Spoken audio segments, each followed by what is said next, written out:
magandang hapon Miss Veronica, magandang hapon Pilipinas. Ito na po ang latest sa lagay ng ating panahon. Patuloy nating binabantayan ang low pressure area o sama ng panahon na as of 11 a.m. kanina ay namataan sa laing 220 kilometers south ng Puerto Princesa City. Ayon po kay Miss Glyza Escolar na weather forecaster ng Pag-asa, kapag po ito ay lumabas na ng ating par, maaari pong sa loob ng 24 oras o kaya naman po ay kung sakali rin na malusaw rin ito, ay asahan po natin sa malaking bahagi ng ating bansa ang improvement sa ating panahon. Pero habang nasa loob pa po ito, mahalaga malaman po muna natin kung gaano kaya kalaki ang chance of rain na maaari nating maranasan sa mga susunod na mga oras. Tara't puntahan na po natin ang Project NOAA ng DOST.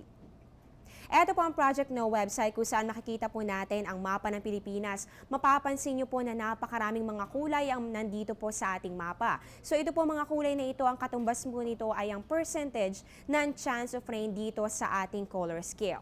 Unahin po natin sa bahagi ng Luzon. Dito po sa bahagi ng Central Luzon, pati na rin po sa Calabarzon, dito rin sa Palawan at pati na rin po dito sa may Bicol region, mapapansin niyo po na nag-iiba po yung kulay kumpara sa ibang bahagi ng Luzon. So ibig sabihin po nito, malaki po yung chance of rain at yan po iaabot ng hanggang 60 to 90%. Kaya naman para po sa mga residente ng mga nabanggit kong areas, kayo po ay maghanda ng mga payong kung kayo po ay lalabas ng inyong mga bahay.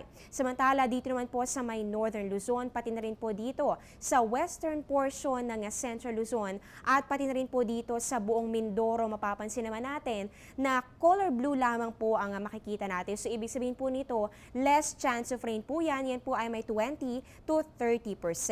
Dito naman sa bahagi ito ng Visayas, dito po sa bahagi ito sa may Aklan, pati na rin po dito sa may Samar, meron po yung 20 to 40%. Dito naman po sa may Leyte para po sa ating mga kababayan na nasa Tacloban, pati na rin po dito sa Bohol, bahagi rin po ng Cebu at pati na rin sa southern portion ng Negros, malaki po ang chance of rain. Ibig sabihin po niyan, meron po kayong 50 to 80%. Kaya doble ingat po para sa ating mga kababayan na unti-unti pa lamang pong bumabangon mula po sa hagupit ng Bagyong Yolanda.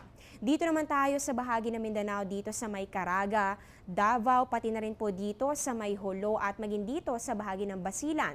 Meron po yung 50 to 80%. At ang natitirang portion naman po ng Mindanao ay meron 20 to 40%. So pangkalahatan po mapapansin natin na malaking bahagi po ng ating bansa ay posible pong makaranas ng maulang panahon sa susunod na 1 o 4 na oras. Kaya naman iba yung pag-iingat ang ating gawin at mag-monitor po sa mga updates mula po yan sa Pag-asa sa tulong ng Panahon TV. Para po kayo ay makita ang mga detaleng ito, puntahan lang po ang aming website sa www.panahon.tv at nandito rin po ang link para mapuntahan ninyo ang Project NOAA ng DOST. Magbabalik po kami matapos ang isang paalala. Teng, ang package. Ma'am, sabi ng Air 21 on the road na. Ano, Teng? Ang package. Ma'am, sabi ng Air 21 na receive na. Okay, very good. Basta padala, sagot ka ng Air 21. May real-time delivery updates via text para worry-free ka. Teng, ang package, napadala mo na? Yes, ma'am, sa Air 21. Sa Air 21, sagot ko, padala mo.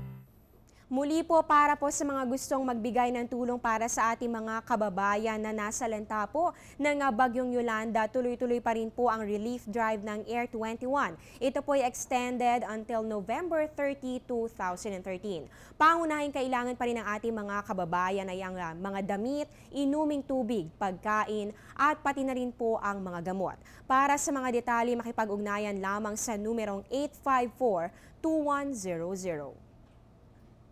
At yan po ang latest mula dito sa Pag-asa. Abangan niyo po ang susunod naming ulat panahon sa News at 6. Dito pa rin po yan sa Telebisyon ng Bayan. Ako po ang inyong weather lover, Amor La Rosa. Magandang hapon. Balik sa inyo, Miss Veronica.